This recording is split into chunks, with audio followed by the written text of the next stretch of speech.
Welcome everybody. Today we'll talk about non-odontogenic soft tissue lesion of the oral cavity.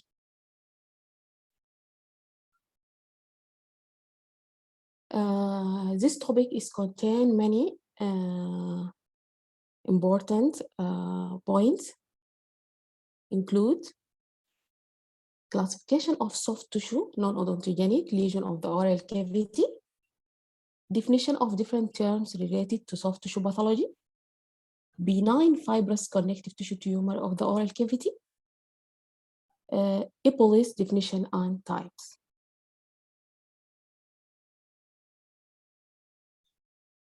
By the end of this session, you should be able to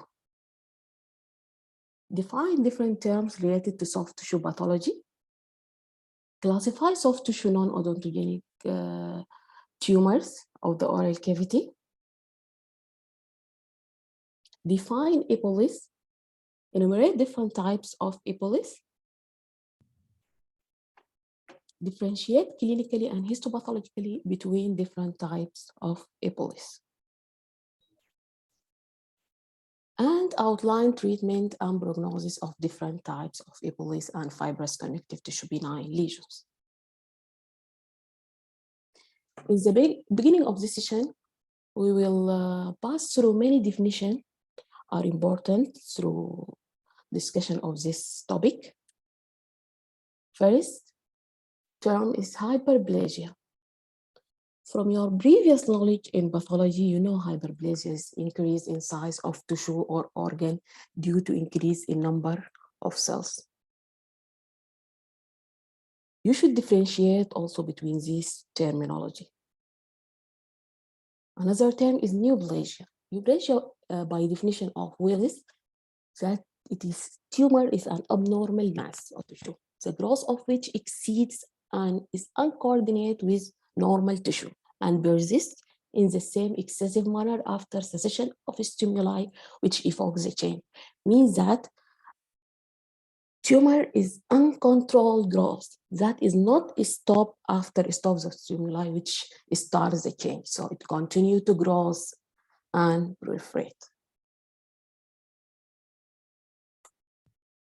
Another important term is hamartoma. You should know what is hamartoma and differentiate between hamartoma and other terminology. Hamartoma is abnormal proliferation of tissue native to that part. Native to that part, it means it related to that site. And it is a focal malformation. It resembles neoplasm grossly, but it is not neoplasm.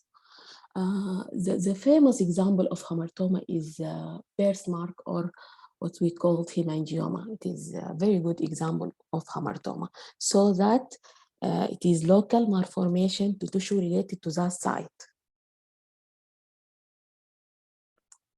When we go to another term, teratoma, it is a form of neoplasm composed of tissue. But what type of tissue? That is not normally found on that organ. It is arise from derivative of all three germs there. For example, when we discuss teratoma, you can find mesodermal structure within ectodermal structure. So it is composed of different derivatives of germ layers. So you can find hair in ovary or and so on. Another important term is choriostoma. What is choriostoma? It is a maldevelopment of tissue, but of what type? It is not native to that site. For example, to make understand of choriostoma easy, when you find cartilage or bone within tongue, so it is abnormal site to find cartilage or bone on that side. So it is called choriostoma.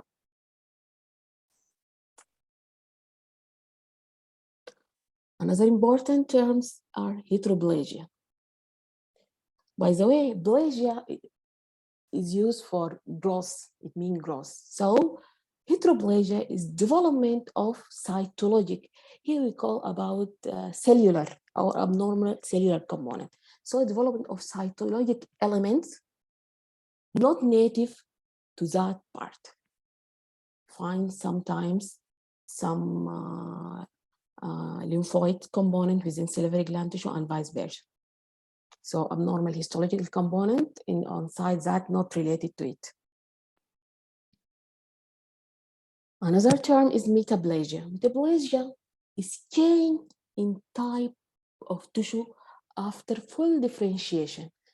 The best examples for metaplasia is metaplasia which occur in cigarette smokers, that transformation of the respiratory epithelium from pseudostratified columnar ciliated epithelium in the respiratory to stratified, keratinized stratified squamous epithelium. So it is called metaplasia. So metaplasia occur after full differentiation of tissue. Now we will go through classification of non-odontogenic soft tissue tumor. We say here non-odontogenic because you will study odontogenic tumor in separate topic. Here our classification is based on origin of tissue.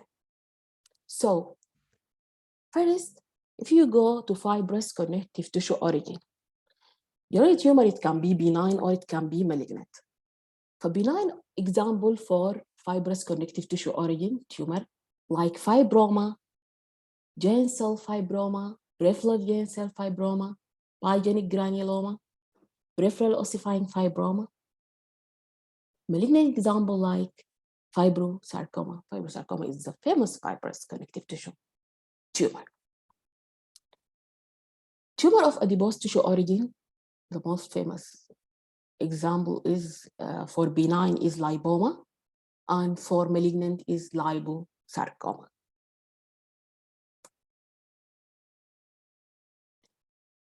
When we go to vascular soft tissue origin, you can say benign, the most famous benign is hemangioma and vascular malformation and lymphangioma. Malignant one include many examples like hemangioendothelioma, hemangiopericytoma, and Kaposi sarcoma. Soft tissue tumor of vascular origin, benign one include leiomyoma and angiomyoma and rhabdomyoma, while malignant one include leiomyosarcoma and rhabdomyosarcoma. Don't worry about this terminology, we will go through everyone separately during our discussion.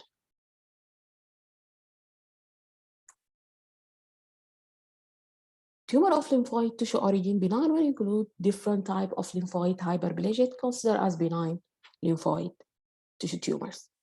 Malignant one include lymphoma. You know, lymphoma has broad entity, Hodgkin and non-Hodgkin lymphoma. And we will go in next session about different type of lymphoma. Just this classification. We'll go through this classification. Nerve tissue tumor origin include benign and malignant. The benign ones is neurofibroma and neurolymoma or schwannoma. Malignant one, the most famous is malignant peripheral nerve sheath tumor, which include malignant schwannoma, neurofibrosarcoma, and neurogenic sarcoma. Also, there is tumor of nerve tissue of which called tumor-like lesion, not true neoplasm, like traumatic neuroma.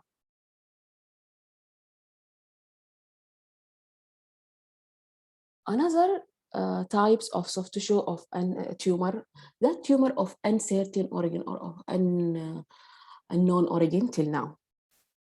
This include granular cell tumor, congenital epilepsy, alveolar soft part sarcoma, melanotic neuroectodermal tumor of infancy. In next session, during discussion, we will talk about the important one in every class.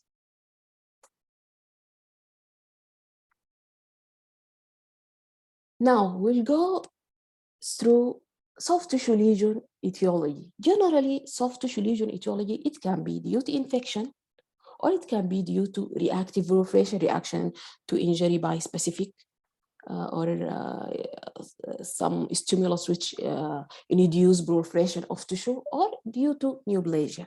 And now you know what definition of neoplasia.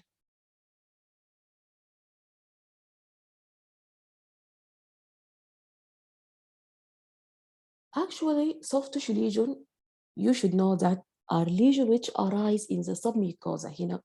Here we are not talking about the epithelium. We talk about the submucosal area or the subepithelial area. There is a fibrous connective tissue, there is a nerve, there is a blood vessel. So this area of soft tissue lesion, and there is muscle also. The surface of this lesion usually is smooth, but it may be hyperkeratotic or ulcerated due of this mass, or this lesion may get ulcerated, especially in the area of the oral cavity, because it may traumatize. Now we'll start by benign fibrous connective tissue tumor. Before we discuss benign fibrous connective tissue tumor, there is important term you should know. Epilis. It's important for you as dentists. Epilis is term used to describe localized swelling in the gingiva. So we should agree that epilis is just a descriptive term for every swelling which occur in the gingiva. It is not pathology by itself. It is descriptive. It has many types according to origin, or to histological origin, actually. There is vascular epilis, which is called pyogenic granuloma. So it's have vascular origin. There is fibrous epilis, which is called fibroma. Giant cell epilis, which is called peripheral giant cell granuloma. There is ossifying epilis, it's called peripheral ossifying fibroma, or example for it, it's peripheral ossifying fibroma. It's reactive hyperplasia, also like epilis fissuratum. Don't worry, we'll go through everyone throughout the discussion. Start by pyogenic granuloma. This is pyogenic granuloma. Actually, pyogenic granuloma is a famous benign soft tissue lesion in the oral cavity. Through your practice as a dentist, you may face a lot of pyogenic granuloma. So it is a reactive hyperplastic lesion of vascularized granulation tissue. This lesion is occur as a response of local trauma or irritation.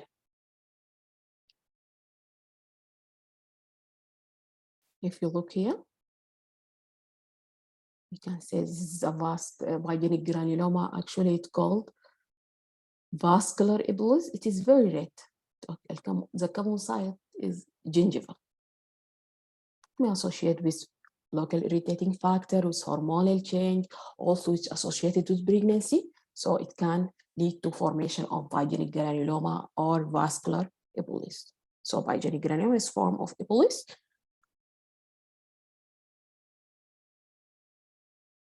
Clinically, pyogenic granuloma is presented as smooth. When we say it is smooth, the surface is smooth or lobulated lobular surface. It can be, usually it is pedunculated. When we say this lesion is pedunculated, that it means it has a neck,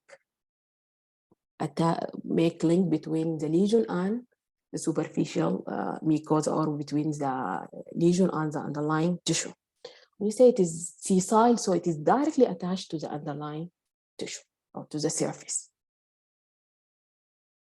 The surface of pyogenic granuloma is characteristically ulcerated, but you should know that it ulcerates due to repeated trauma. Actually, the lesion is submucosal or related to deep connective tissue. It is not related to epithelium, but the epithelium may get ulcerated, so it gives a pink or the red color. And actually also pyogenic granuloma is vascularized, that make it more pink or red color.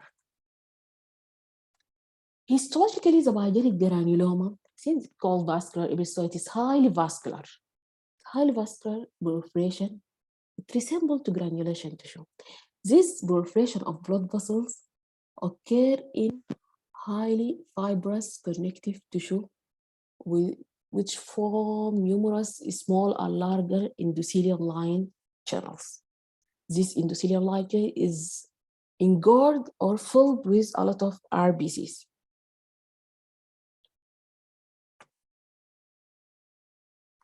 If you look here, this is the vascular channel is lined by endothelial. Endothelial cells are the cells which line the blood vessels. It's filled with RBCs. This is the granulation tissue. You will find a lot of chronic inflammatory infiltrate in the fibrous connective tissue. In case of myogenic granuloma, you will find a lot of lymphocytes and also plasma cells. Myogenic granuloma is also called inflamed capillary hemangioma. They think that it is a vascular in origin. It's a form of inflamed capillary hemangioma.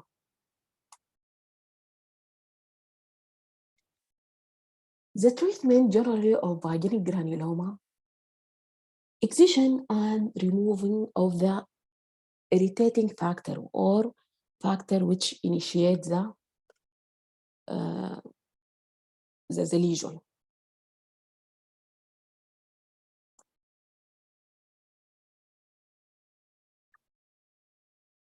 Another lesion which occur in oral cavity related to fibrous connective tissue is traumatic or irritation fibroma. If occur in the gingiva, it's called fibrous ebulis.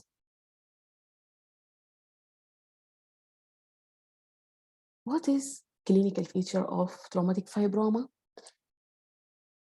The fibroma is the most common tumor in the oral cavity. In some textbook, fibroma is considered as true neoplasm of the oral cavity, not just irritation or traumatic. It occurs due to reactive hyperplasia of the fibrous connective tissue. As a result of irritation or trauma, it leads to stimulation of the fibrous connective tissue. Fibrous connective tissue cells are mainly fibroblasts, so they are stimulated. When the fibroblasts are stimulated, they start to produce a lot of collagen. So it's called fibroma. Fibroma, it comes from production of a lot of collagen fiber.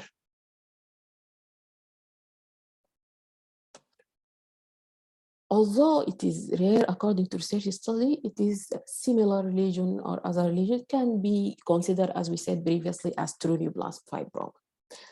So it can call irritation fibroma occur in the buccal mucosa or other site. When occur in the gingiva, we can call it is fibrous ebulis. This clear example of fibroma. If you notice, it has smooth surface. The color is similar to overlying mucosa. So it comes from the fibrous tissue. And it is firm because it contains a lot of collagen fiber. Inconsistency. Fibroma is usually firm. Histopathologically, since its name is fibroma, fibroma is characterized by proliferation of dense collagen fiber. Sometimes in the beginning, it may be slightly loose, but it's characterized by production of a lot of collagen fiber. If you look here,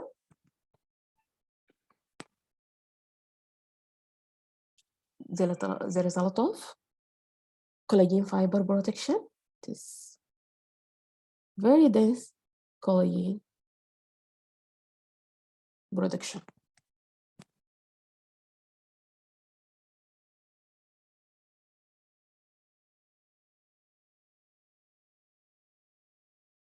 In treatment of irritation fibroma or fibroma, here it is treated by surgical excision. The important point is prognosis of this tumor. There is no malignant transformation, or it is not reported.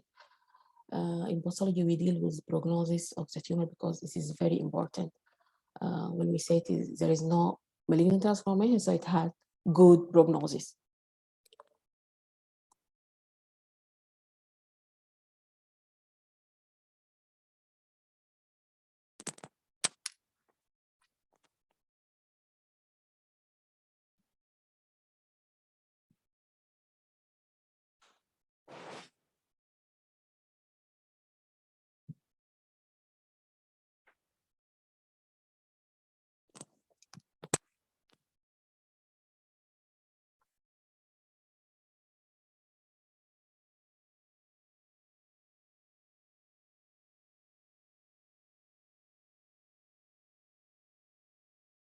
Now we'll discuss another type of epilis, which is called epilis striatum or denture injury tumor or inflammatory fibrous hyperplasia. From its name, denture epilis, that it means it is lesion which is caused by denture. The irritating factor here is denture. So this name is describe what the pathology.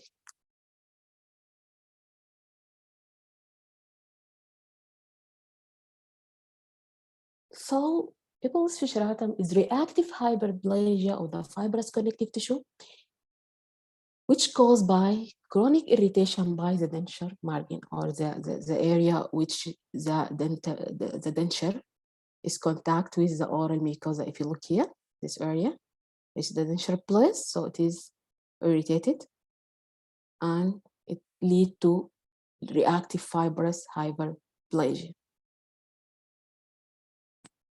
Another one here. So clinically, it presents as fold. If you look here, the mucosa in both are folded. The area of fold, it is the area which the flange of the denture is fitting between. Here the denture is placed, so the mucosa it get folded if you look here. The lesion is fibrous, but it may get erythematous or reddish due to ulceration. Because the friction of the denture at that area, it may lead to ulceration. The most common site of epilis striatum is the facial or buccal aspect. So if you notice here, it is located facially or buccally.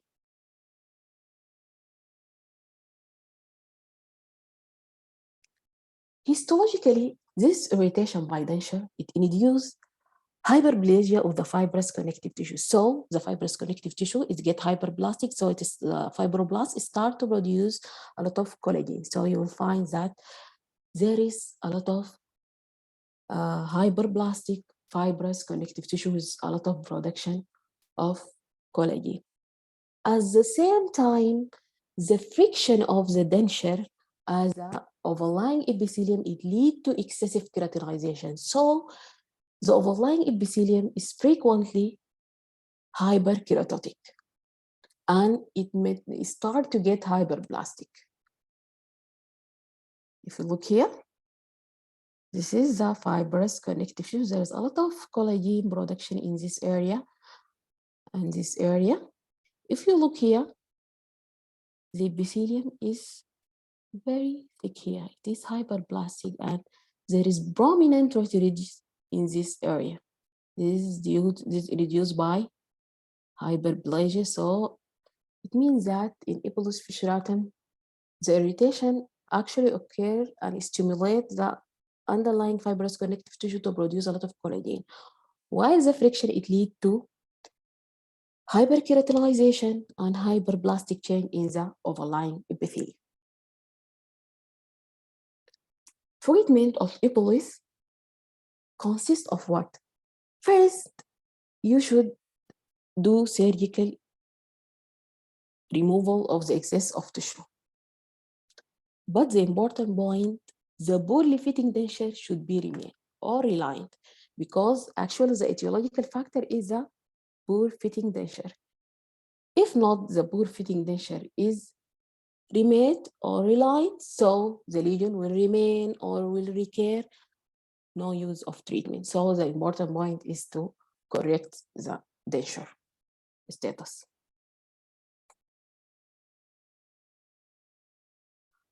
Another lesion of fibrous connective tissue include peripheral giant cell granuloma. It's also called giant cell epilis.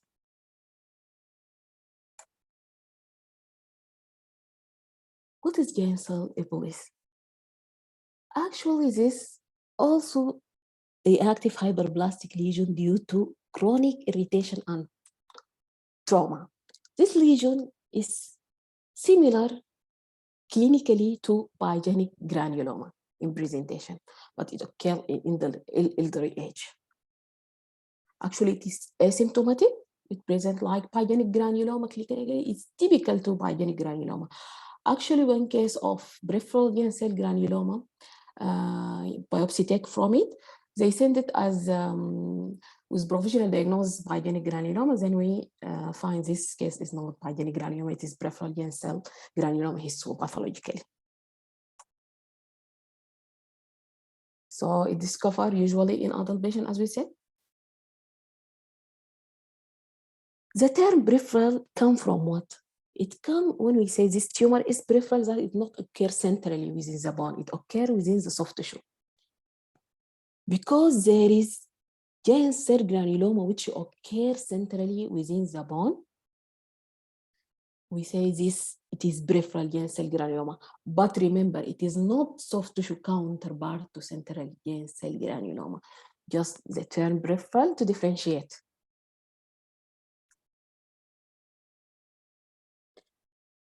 Unlike pyogenic granuloma, as we said, pyogenic granuloma is common lesion occur in the gingiva. The peripheral giant cell granuloma is less common. So this is the clinical presentation of peripheral giant cell granuloma. Actually, it is clinically look like pyogenic granuloma. It is mass with red surface. So the provisional diagnosis before histopathology, you can say it is pyogenic granuloma. In histopathology, it's characterized by fibrous connective tissue, show proliferation of multinucleated giant cells. The background is fibrous or mesenchymal cells, but it contains a lot of multinucleated giant cells, like this here. If you look here from low power view, these are the giant cells. This is the background, is fibrous background or mesenchymal, plump ovoid fibroblast here. Here from high power view, this is fibroblast. This is a giant cell. This is a giant cell, multinucleated giant cells, and this is the fibroblastic stroma.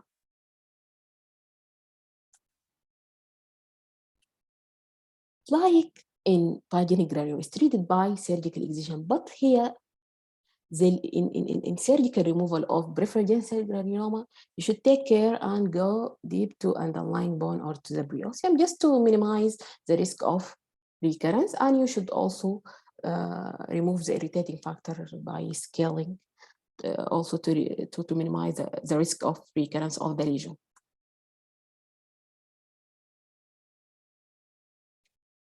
Another fibrous connective tissue lesion or another type of epilis is peripheral ossifying fibroma. As we said, when we say this lesion is peripheral, it means there is lesion central. Actually, ossifying fibroma, it is famous bone lesion, occur inside the bone. When it occurs in the soft tissue, it's called peripheral. But remember, peripheral ossifying fibroma, it is not soft tissue counterpart for central ossifying fibroma. Another name for peripheral ossifying fibroma is ossifying fibroid epilis, peripheral fibroma with calcification, or calcifying fibroblastic granuloma. Actually, it is name is describe what is the pathology. Actually, it is fibroma with presence of ossification or calcification. So it is like fibroma or granuloma with some degree of calcification and ossification. So peripheral ossifying fibroma, it is common reactive gingival growth. The pathogenesis or the etiology actually is unknown, but in literature they said that suggests it developed from granuloma. Actually, they say that pyogenic granuloma would become old. It tend to get like fibroma. Pyogenic granuloma grows towards fibroma, and then it gets some degree of calcification and become ossified, and it's called peripheral ossifying fibroma.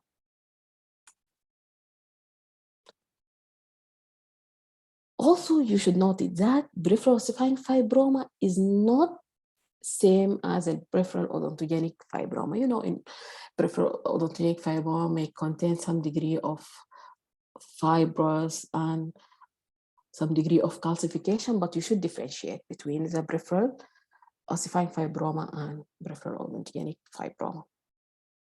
And also, as we said, it is not soft tissue counterpart of central ossifying fibroma. It is different entity. Clinical presentation, this lesion occur exclusively in the gingiva. In the gingiva, specifically in the area of interdental papilla. So it presents as nodular mass in the area of interdental papilla. It is red, pink, like ebulis, actually, like every type of ebulis. It's red, pink in color. Sometimes it may get ulcerated because when it becomes large, it may traumatize during oral function, so it may get ulcerated in the surface. They found from studies that peripheral ossifying fibroma more common in young adults and females. And it is slightly more common in the maxillary anterior area of the jaw. This is the peripheral ossifying fibroma. Here is slightly reddish in the same color of surrounding mucosa. So if you look, it is similar to other type of ebulis, but it is inconsistently, it's more firm than fibroma because it contains some degree of calcification and ossification. On palpation, you can feel that. Histopathological feature, since it's called peripheral ossifying fibroma, so it is histologically have component of fibroma with calcified material. So it is fibroma or fibrous proliferation with formation of some mineralized product. If epithelium traumatized, it may be ulcerated. Actually, the deeper fibroblastic component is more cellular, especially in the area of mineralization. You can find a lot of fibroblastic proliferation. Some cases you may find that mineralization is only small component. So when you look at the lesion in the beginning, it resembles to fibroma or to pyogenic granuloma, and in a specific area you find a few mineralization. Now you can call it peripheral ossifying fibroma. But take care during histological examination. You should find mineralization to say it is peripheral ossifying fibroma. If there is no mineralization, it is either fibroma or pyogenic granuloma. Yes, this is fibrous proliferation with mineralization. So this is the histological feature of peripheral ossifying fibroma. Actually, it is fibroma with mineralized production. The mineralized production here, cementum-like material. Here is bony-like material. Another section. Here shows overlying epithelium. Actually, here it's hyperplastic. It's not ulcerated. Here deeperly, there is a mineralized material in fibrous connective tissue stroma.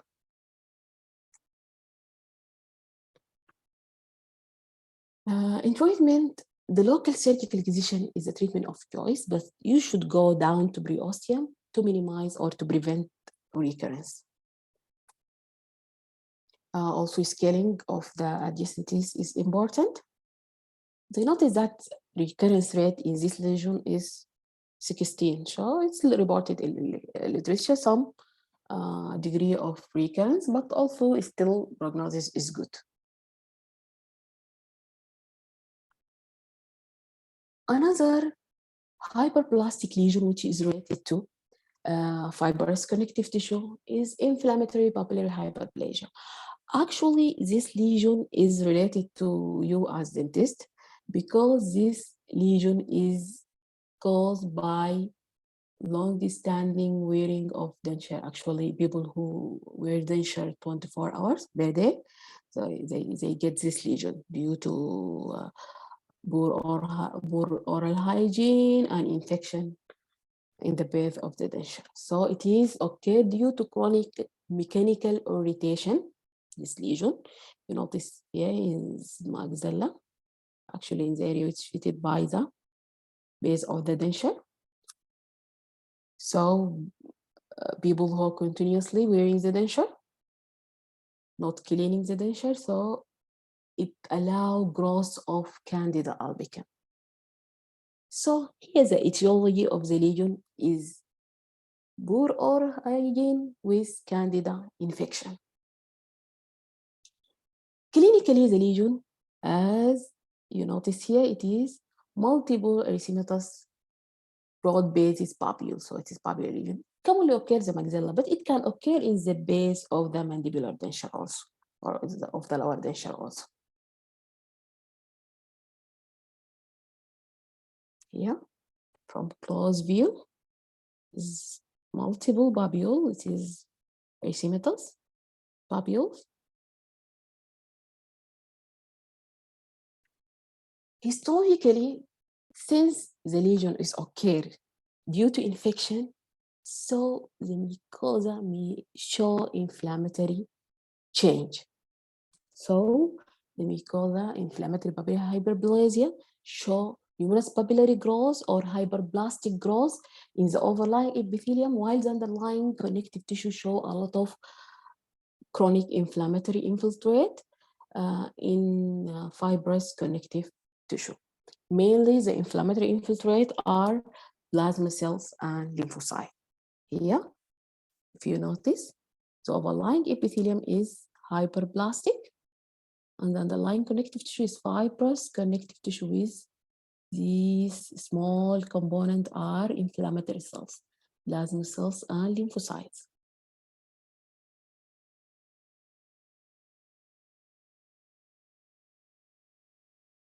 Now, what's treatment of inflammatory papillary hyperplasia? Since we said that inflammatory hyperplasia is caused by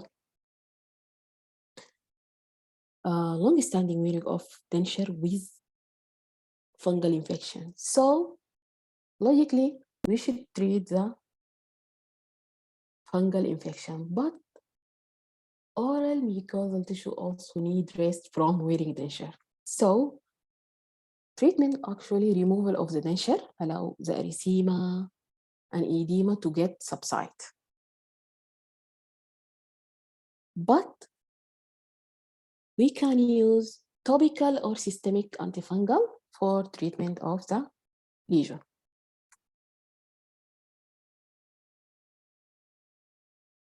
Some cases or in some advanced cases, the clinician prefer also to exercise the hyperplastic tissue before fabricating new denture. Just before fabricating, I think educate the patient about how to deal with their denture and cleaning their denture and to get good hygiene with their denture. Thank you for your listening. Next session, we will discuss other benign soft tissue lesions. Thank you.